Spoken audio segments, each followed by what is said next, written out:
Hey guys, SEEDOEATREVIEW here. I'm in frame, 3 people in a frame. It's a bit of a tough ask, but we can do it. Plus the universe. And the universe, we want to get a nice backdrop in. Iulia and Kurt, Adults Only Bubble Show 2. Welcome. Yeah. Thank you. Back for a second year. Back for a second year, and I wouldn't say new and improved, but I'd say finely polished. No, I'd say new and improved. Really? On top of that. Yeah. Oh. We had a scene that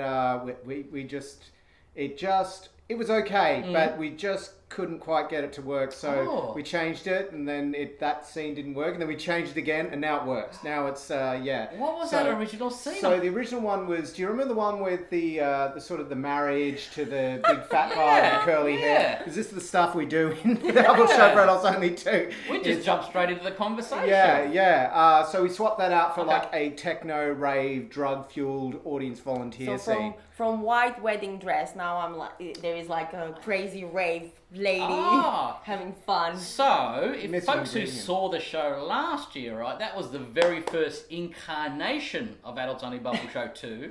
I was lucky enough to get a little preview, and I knew that after 12 months, it'll be finally polished and a bit more adapted to how your vision saw it. Yeah. And that's how it's come about.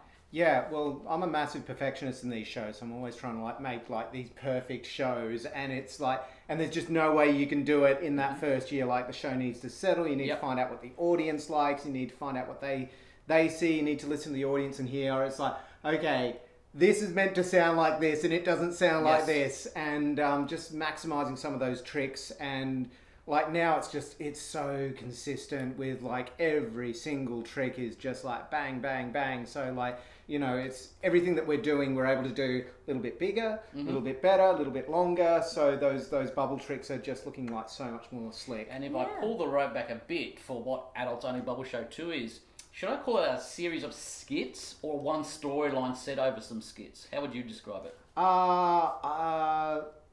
I always think music videos. The music kind of drives. The music is the big part. That's even better, see? Yeah, I mean, you can also generate your own story as well if you want to. Like, you know, there's a journey there. There is a journey. You can identify with the characters. And it's a musical journey, because I just remember how much the music plays a big part in the show. Yeah. Yes. I'd say vignettes. Vignettes? Yes. Oh, that's music classy. Video vignettes. Yeah, we'll say so vignettes. much what skits. It's not like a big, comedy company type show. Jeez, I'm sure. It's pretty funny, but it's hilarious until it's not. And then it's funny again. And there's some like, what the fuck's happening here? That's what you're going to get as well, which is what I love about it, because it's stuff that you come into the show going, what am I getting? And you walk out going, what the hell did I just watch? I don't know what it is, but I absolutely love it. And that's what they're bringing to Gluttony. Which stage are you at? We are with the Virago every weekend. The Virago tent, lovely tent as well. Yes. Nice air conditioning. You don't want it up too much with the bubbles as well, do you? No. But at that time of night, we're laughing. We're doing late night weekends this year. It's going to be that real, basically, I know how it goes for our audiences. Those audiences who are like, just basically, I'm going to see a platter of shows on my weekend, and I know we're on the last of the list, because we always are, because audiences come up to us, it's like, we saw this, we saw you! Yes. And it was amazing to finish the night on. So we really appreciate those audiences who kind of like just stick us on the menu of their shows, and it's always a great way to finish off the night, because you always finish with like a smile ear to ear. And it's good, because people are like, well-sourced will say they're in fine spirits, that come out for a good time, you know what I mean? It's not like the 4 p.m. crowd where you're struggling to get a laugh or any noise whatsoever. This will be a lot of noise. Control yourselves, guys. Pace yourself. It's an hour. And we've really tailored the show to that audience as well. Compared to like last, not last year, but like Bubble Show for Adults Only 1 was a great show, but it was almost like the drunken audiences loved it, but it was also a thinking show as well. So you'd have a lot of like theatre people loving it as well. Whereas this one we're really tailoring, because we're performing at 11:30. So you guys, you're gonna love it absolutely, and it still has that like layer of absolute beauty and depth that the massively pissed person won't see, because it's still fantastic moments that we've sort of like rehearsed 1 billion times. So what I loved about the Adults Only Bubble Show 2 was it went through many eras, which I love. There were different, like the 60s and the 80s and more and more. This one's a little bit different again, where you go musical journey, would you say? Yeah, absolutely. Why not? What do you reckon? I think that we definitely love, like, we are very careful when we choose our songs for the show. So we've always had requests from spectators saying, can you share this playlist with me? So it definitely hits their chords.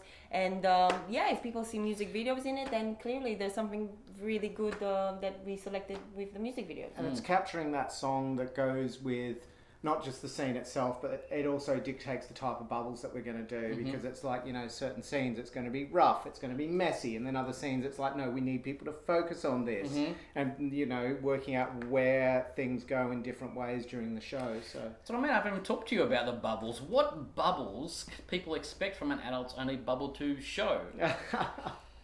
We can't really spoil it, though. You can't. Because I can't say what you get and what you can't get. Like, yes. It's mysterious. The title is like, adults only. It depends how you define the adults only concept. But we can't tell you what it means for us. Well, use your imagination. Yeah, exactly. It's always tricky because we do it 1,000 times, yes. And the audience, it's I think every single thing is magical. So the minute that we actually make a bubble, everyone's just like, oh my god! I know, that's they what I did feel that. As well. And for us, it's just sort of like I'm doing, a cube with Iulia that sort of she then takes across stage to give to an audience member, and it's just like, oh, another day at the office. Yes. But to someone, it's their very first show, and they've never seen that before. So that's the thing I find with the bubble shows. Well, it's establishing a new genre in a way, like, because there's not many bubble show for adults only out there. And if you have any concerns or questions, just go on our social media and you will get your answers to your questions. Oh, look, and we've got new toys and everything. I know. It's how do you come up with new toys? Do you have to invent stuff yourself because it hasn't been made before? This one, I did a variation of the exact same trick, but really good friend of mine, Dustin, over in America, who literally is a genius when it comes to modeling bubble tools, made this one, which is basically how can you get your smoke bubbles going and not have them ever stop, which for me is great because that means end of the show and we're making about 1 billion bubbles that sort of fly over the audience, we can add 1 billion white bubbles. When it works. That's the smoke. That's the smoke part of it. There we go. Now we get it on camera. That looks amazing. So, with bubbles in general though, it's constantly adapting, isn't it? Yep. It's like, you always got to think of what I can do next, yes. because after you've perfected as much as you can, you always got to go, okay, what can I do the next step to it? And it's crazy because no matter how much you rehearse in your time, when you're in a new space, there's a different flow of air, there's so many elements, and you have to react differently. And sometimes we have to communicate between each other, like on stage, and say, hey, I feel this breeze here, can you move a bit that way so you can cover the trick? And because that's what I find, that you're doing a bubble, but you're acting as well. Yes. So even if something's not right, you're acting still, staying character, and get that bloody bubble right, which is, I find that like more as a show is like, damn, that's like, it's a hard show and you've just made it doubly hard. If you could hear the vocal conversation, the vocal internal monologue of each one of us during a show, you'd just be like, you know what? I never realised how difficult that is. Yes. It's like, because it's just a torrent of information that's going through your head. Where's the wind going from? Why is that person wearing perfume in the front row? Did they really have to put on that much? All right, that means we'll be performing this trick down here, not here. All right, what's that going? Okay, we need to get a volunteer up. We need that volunteer not to move. So Iulia will be like analysing which person is going to be playful, fun, and going to follow an instruction when we get them on stage. And not trying to be part of the show. Yeah. If we have to get a bubble on them and we need them to stay still, we need that person. Yeah, they're usually good. All my volunteers, I want to take this chance to say thank you to all my volunteers for putting up with us and with me. Also to the except that one to the 90-year-old man who came very courageously on stage, and I held him so he doesn't slide on the bubble juice and did everything what I asked him to do. It was a great, unforgettable night. Look at that. That's a beautiful ending to an interview. Iulia, tell everyone the dates and times of this show, please. So we are on every weekend of Adelaide Fringe, 16 and 17 and 23rd and 24th of February. Also 1st, 2nd, 8th, 9th, 10th, 15th and 16th of March. In Gluttony? Yes, 11:30 p.m. 11:30 p.m, that's a late night slot. That's just a number, it doesn't mean anything. But it means anything goes as well. everyone keep off the stage, let the professionals do the work, but just make sure, bring your loud voice, have a great time, clap as well, and have a lot of fun. Guys, thank you very much. Check them out. I'll all be in my notes below if you missed it out. Support local talent, guys. Cheers.